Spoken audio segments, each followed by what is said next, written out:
दोस्तों जल्दी से आप अपने चैनल और गुरुजी को सब्सक्राइब करें और इस घंटी पर क्लिक कर दें ताकि आपको पता चल जाए कि आपका इंग्लिश का पीरियड शुरू हो चुका है। हेलो एवरीवन, बच्चों कैसे हो? आई होप सभी बहुत बढ़िया होंगे और अच्छी तरह से पढ़ाई कर रहे होंगे। तो बच्चों अभी ये सेकंड ईयर के लिए एक और वीडियो बना रहा हूँ। मैंने ओल्ड वुमेन एक पोएम है, बहुत ही पॉपुलर पोएम है, an old woman written by Arun Kolatkar. ठीक है, बहुत ही प्रसिद्ध पोएम अरुण कोलातकर की। तो इसको हम अभी करेंगे।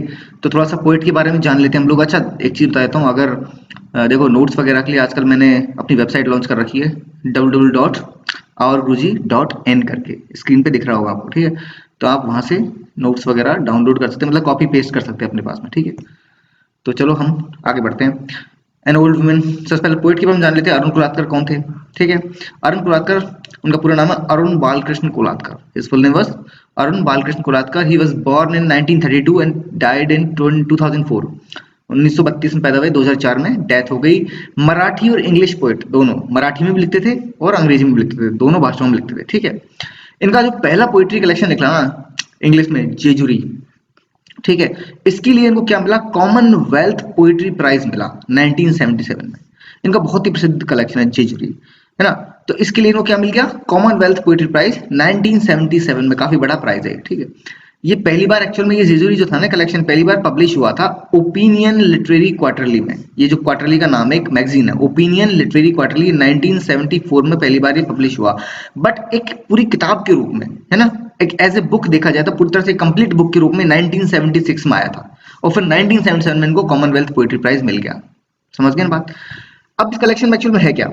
इस कलेक्शन में क्या है कि ये जो अपने राइटर है अरुण कोलातकर जी, 1964 के आसपास, उस वक्त यानी 1964 में, लगभग 10 साल पहले की बात है ना, उस वक्त ये एक पिलग्रिमेज, एक तीर्थ स्थान है का है जेजुरी में है, जिसको बोलते हैं खंडोबा टेम्पल है। वहाँ पे खंडोबा भगवान का टेम्पल है। ठीक है, खंडोबा भगवान का टेम्पल एक्चुअल में हम देख सकते हैं ये लॉर्ड शिवा, भगवान शिव का अवतार माने जाते हैं, एक तरीके से उन्हीं के रूप माने जाते हैं। तो वो बहुत प्रसिद्ध है, महाराष्ट्र में बहुत प्रसिद्ध तीर्थ स्थान है खंडोबा भगवान का।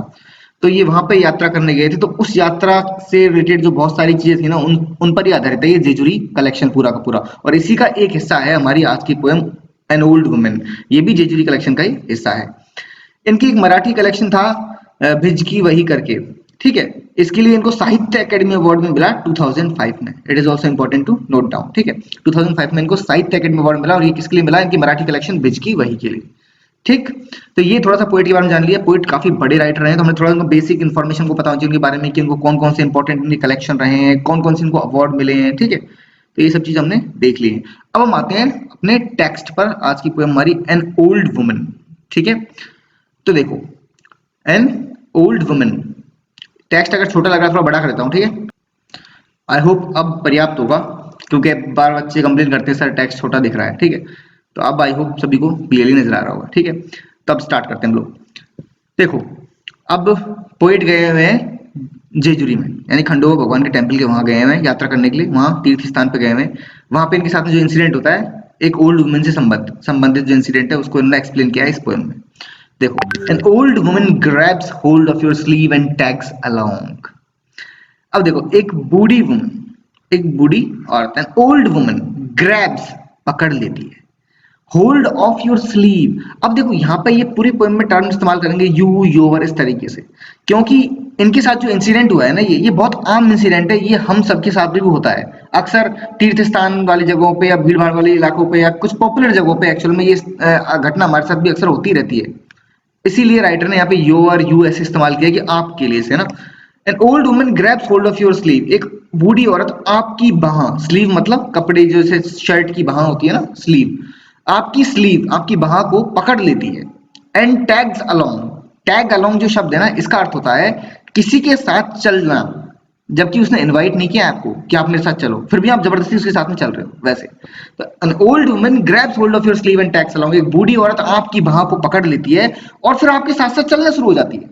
ठीक है, पोइट की बाह पकड़ ली इसने, एक ओल्ड वुमन ने, इस तरीके से इसलिए वो बोल रहा है कि आपके साथ ये घटना अक्सर होगी, क्योंकि उसके साथ भी ये हुई है, इसलिए बोल रहा है ना, कि आपकी बाह पकड़ लेती है और आपके साथ साथ चलना शुरू हो जाती है, जबकि आप चाहते नहीं हो कि वो आपके साथ चले।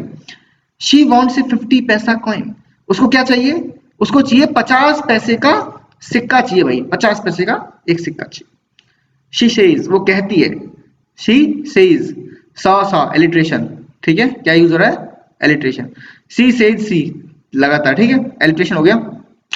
वो क्या कहती है कि she will take you to the horseshoe shrine, कि भैया वो आपको ले जाएगी हॉर्स शू श्राइन, यानी घोड़े की नाल वाली पवित्र स्थान पे ले जाएगी दर्शन करवाने के।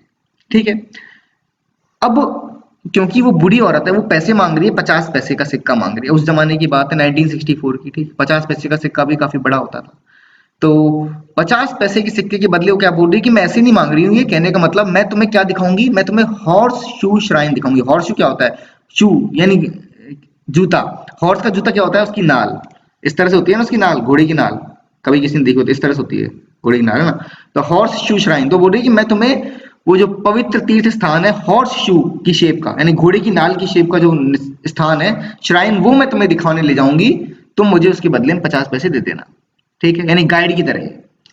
अच्छा, you have seen it already, परंतु आपने तो ये ऑलरेडी देख रखा है। मतलब पोएट ये बोल रहे हैं कि अक्सर आपने ऑलरेडी देख रखा होता है, जैसे मैंने देख रखा था, यानी मैंने देख रखा था, खुद के लिए बोल रहे हैं, परंतु सभी जनता को संबोधित करते हुए बोल रहे हैं कि आपने वो ऑलरेडी देख रखा है।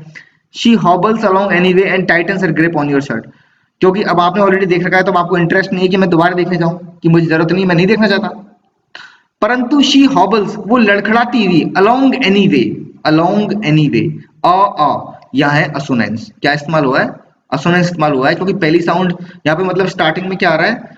वोवल साउंड आ रहा है। वैसे असोनेंस में स्टार्टिंग में, बीच में, एंड में कहीं पर भी वोवल साउंड का रिपीटेशन हो ना, तो उसे असोनेंस कहते हैं। स्टार्टिंग में हो रहा है तो ये असोनेंस है, अ। तो she hobbles along any way and tightens her grip on your shirt, वो लड़खड़ाती हुए किसी भी तरीके से, टाइटन्स मजबूती से पकड़ ली उसने, हर ग्रिप अपनी पकड़ और मजबूत कर ली, ऑन योर शर्ट, आपकी शर्ट के ऊपर, मतलब आपकी शर्ट पे उसने अपनी पकड़ मजबूत कर ली है और वो आपके साथ में लड़खड़ाती हुई आगे बढ़ रही है। यानी आप उसको इग्नोर करते हुए आगे बढ़ने की कोशिश कर रहे हैं, परंतु उसने आपकी शर्ट की बाह को मतलब बहुत मजबूती से और पकड़ लिया और वो आपके साथ में लड़खड़ाती हुई वो आगे बढ़ रही है। She won't let you go, वो आपको जाने नहीं देगी। अब वो आपको जाने नहीं देगी, वो तो चिपक गई है भाई। You know how old women are. अब पोएट एक चीज बोल रहे हैं, तुम तो जानते ही हो, सब जनता को संबोधित करते हुए बोल रहे हैं, तुम तो जानते ही हो कि बूढ़ी औरतें कैसी होती है। मतलब क्योंकि एक्चुअल में इसका पोइट का जो कहने का मतलब ये है कि बूढ़ी औरतों का बोला है सुनो लेडीज का, कि भाई बुढ़ापे में जाके होता क्या है, थोड़ा सा इंसान हो सकता है थोड़ा जिद्दी हो जाए, जैसे क्योंकि बोलते हैं ना बचपन और बुढ़ापा एक जैसा होता है इंसान का। बचपन में वो डिपेंडेंट होता है दूसरों पे, बुढ़ापे में वो दूसरे पे निर्भर होता है। बचपन में बच्चा हर चीज की जिद करता है, बुढ़ापे में बूढ़ा इंसान भी बहुत चीजों की जिद करता है ना। तो जिद्दी हो जाते हैं उस तरीके से, कि तुम तो जानते हो ओल्ड वुमेन कैसी होती है, they stick to you like a burr, वो आपके चिपक जाएंगी जैसे कि एक बर होता है। बर क्या होता है? देखो बर होता है ये इस तरह का होगा, देखो इमेज दिखा देता हूँ मैं आपको ना, फिर आपको समझ में जाएगी बर होता क्या है। Just a second. हाँ, हाँ, ये देखा हो किसी ने, ये चैचड़े टाइप का कुछ होता है, पहाड़ों में पाया जाता है, झाड़ियों में अक्सर, इसे बोलते हैं बर, कपड़ों की चिपक जाता है ना। तो देखो, अब पोइट ने कहा कि आप तो जानते हो ओल्ड वुमेन कैसी होती हैं, जिद्दी होती हैं, they stick to you like a burr, जैसे बर चिपक जाता है ना आपके कपड़ों के, इस तरीके से ये चिपक जाती हैं। और ये मेरी भी चिपक गई है, इस तरह से आपकी भी चिपकती होंगी, मतलब अक्सर आपने नोटिस किया होगा ऐसे तीर्थ स्थान पे ऐसे चिपक जाती हैं। तो ये बता रहे ओल्ड वुमेन कैसी होती है, जिद्दी होती है। बर चैचड़ा टाइप का जो ये एक पौधे का हिस्सा होता है, मतलब कांटेदार, तो ये कपड़ों की चिपक जाता है, छूटता नहीं इतनी आसानी से, है ना। तो वैसे ही ओल्ड वुमेन को बताया गया, तो यहाँ बर से तुलना की गई है ओल्ड वुमेन की, ये हो गया सिम्बली। क्या है ये? सिम्बली यूज इस्तेमाल की है। लाइक ए बर, लाइक ए बर, लाइक या एस जैसे शब्दों का इस्तेमाल करके करते हैं तो हम सिंपली मानते हैं डायरेक्टली 99% केसेस। कभी एक आध बार ऐसा होता है कि भाई लाइक या एस जैसे शब्द इस्तेमाल नहीं हुए परंतु फिर भी सिंपली होती है। ठीक है, तो ओल्ड वुमेन की तुलना किससे की गई है? बर से की गई है, यहाँ पे डायरेक्ट सिंपली है, समझ गया ना। तो पोइट ने ओल्ड वुमन को बर की तरह जिद्दी बताया है कि जैसे बर कपड़ों से हो जाते हैं ऐसे ओल्ड वुमन चिपक जाती है। You turn around and face her, अब क्या हुआ है कि आप परेशान हो गए हो उसके व्यवहार से, ठीक है। यू टर्न अराउंड, तुम उसकी तरफ एकदम देखते हो, गुस्से से पलट के देखते हो, and face her with an air of finality, with an air of finality, और उसको उसकी तरफ उसके कैसे देखते हो? With an air of finality, कि अब मेरा ये फाइनल डिसीजन है, मतलब कुल मिला के मुझे तुम्हें और सहन नहीं करना, ना मैं तुम्हें 50 पैसे देने, ना मुझे तुम्हारे साथ में जाना है, कुल मिला के। आप ऐसे एयर ऑफ फाइनलिटी मतलब फाइनल डिसीजन सुना रहे हो ना, वैसे उसकी तरफ एकदम देखते हो गुस्से से। You want to end the farce, आप इस मजाक को खत्म करना चाहते हो। ये जो मजाक सीन क्रिएट हो गया ना पब्लिक के सामने कि एक औरत आपको ओल्ड वुमेन आपकी चिपकी हुई है, आप चले जा रहे हो, आपकी छोड़ नहीं रही वहां को, तो एक मजाक सा एक फार्स क्रिएट हो गया, एक नाटक क्रिएट हो गया, तो आप इस नाटक इस मजाक को अब बंद करना चाहते हो। When you hear her say, तभी आपको क्या सुनाई देता है? वो कुछ बोलती है आपसे। हियर हर है का रिपीटेशन हो रहा है यहाँ पे, क्या है, एलिट्रेशन है, ठीक है, एलिट्रेशन है, ठीक है। अब देखो वो क्या कहती है आपसे, what else can an old woman do on hills as wretched as these, कि भैया एक बूढ़ी औरत और करे भी तो क्या करे इतनी निर्दयी पहाड़ियों पर। क्योंकि अब देखो ये जो अपना श्राइन है, ये खंडोबा भगवान का टेम्पल है, और ये जेजुरी में, ये एक्चुअल में पहाड़ी पर है, ठीक है, एक फोर्ट है, किला है उधर है, मतलब ये तो ऊंची पहाड़ी पर है, बसा हुआ है, मतलब वहां पे स्थित है ये टेम्पल। तो ये ओल्ड वुमन वहीं पर भीख मांगती है, वहीं पर मतलब एक तरह से भीख भी मांगती है, प्लस लोगों को तीर्थ स्थान का दर्शन करने के मतलब एवज में पैसे लेती है, उस तरीके से ना। तो भैया ये बोल रहा है कि मतलब लेडी ने बोला इनसे कि what else can an old woman do, कि वो एक बूढ़ी औरत करे भी तो क्या करे इन निर्दयी पहाड़ियों पे, मतलब यहाँ करने के लिए और कुछ है भी क्या, भीख मांगने के सिवा और क्या काम है आप, मतलब क्या कर सकती है एक बूढ़ी औरत, कोई मेहनत का काम कर नहीं सकती इन पहाड़ियों पे। ऐसा उसने कहा उससे, पोइट से। You look right at the sky clear through the bullet hole she has for her eyes.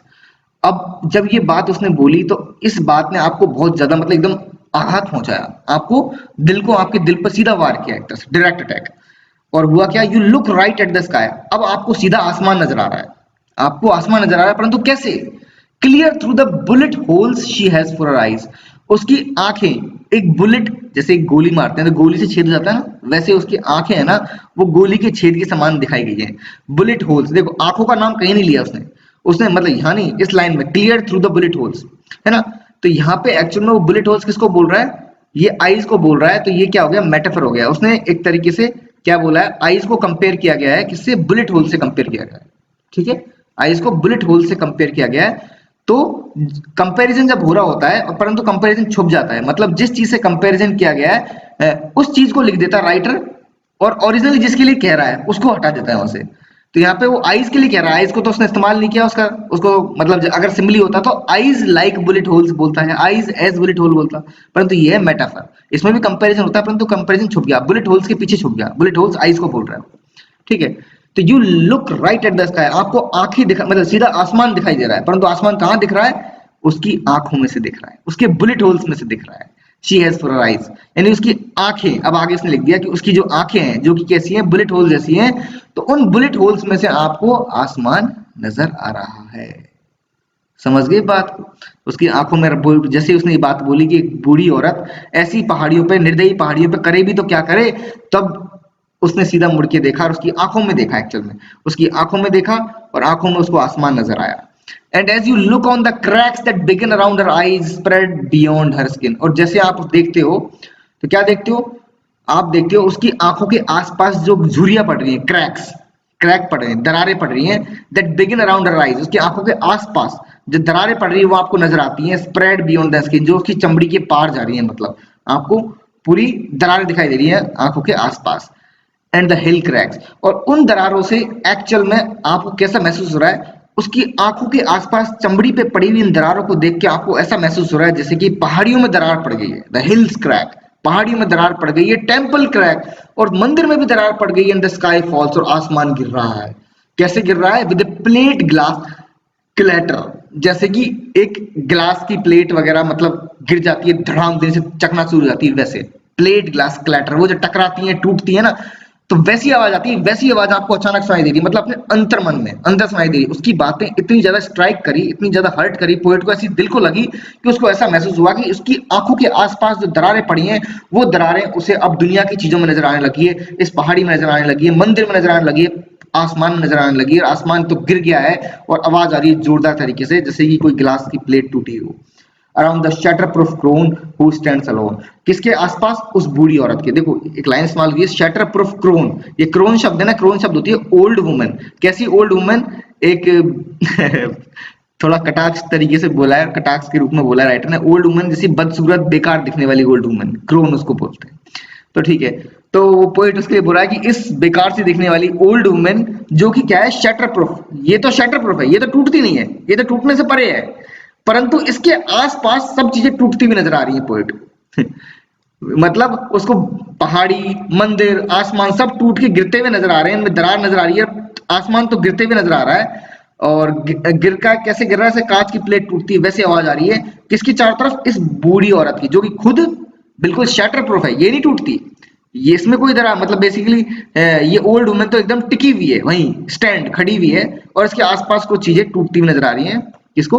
Poet को। ये एक इमेजिनेशन है, इसको कल्पना बोलते हैं। पोएट ने कल्पना इस्तेमाल करी है, मतलब ये क्या दर्शा रहा है? ये दर्शा रहा है, जैसे आप बहुत बार सीन नहीं देखते हो कि सीरियल्स में, स्पेशली मूवीज में कम, सीरियल्स में अचानक कोई घटना होती है बहुत ही शॉकिंग वाली, ढंग ढंग आवाज शुरू हो जाएगी, कभी इस एंगल से दिखाएंगे, कभी उस एंगल से दिखाएंगे, कभी ऐसा लगेगा आसमान में बिजली कड़क रही है, कभी ऐसा, मतलब पूरी दुनिया उलट पुलट कर देते हैं ना, बिल्कुल वही वाली फीलिंग है यहाँ पे पोएट को, कि पोएट को उसकी बात इतनी लगी कि उसको ऐसा लगा कि पहाड़ियों में दरार पड़ गई, मंदिर में दरार पड़ गई, आसमान गिर रहा है ना इस तरीके से। और बुढ़िया तो वहीं पर खड़ी है, मतलब वो बुढ़िया औरत एकदम एज इट इज वहीं खड़ी है। हु स्टैंड्स अलोन, वो सीधी सीधी अकेली खड़ी है, और उसके आसपास सब कुछ टूटता हुआ नजर आ रहा है पोएट को। And you are reduce to so much small change in her hand और आपकी कीमत क्या रह जाती है? क्योंकि जो उसकी बात, क्योंकि सीधी सी बात है, उसकी बात तो सब में फिट होगी, सबको उसकी बात चुभेगी, मतलब सबको उसकी बात महसूस होगी, आसपास दुनिया भी देख रही होगी तो उसको महसूस होगी, हाँ सही तो बोल रही बूढ़ी औरत बेचारी, करे तो क्या करे ऐसी जगह, है ना? तो उसकी बात तो सब उसकी बात से मतलब सपोर्ट में होंगे उसके।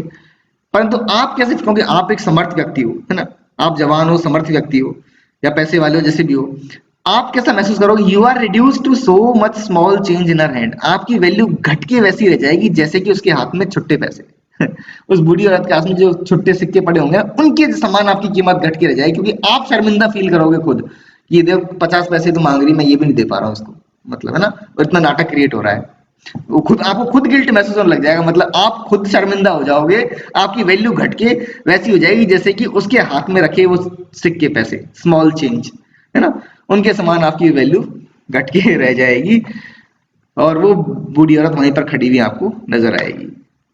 तो ये थी अपनी पोयम। आई होप सभी को समझ में आई होगी, सिंपल सी पोयम है, मैंने काफी क्लियर वे में इजीली समझाने की कोशिश करी।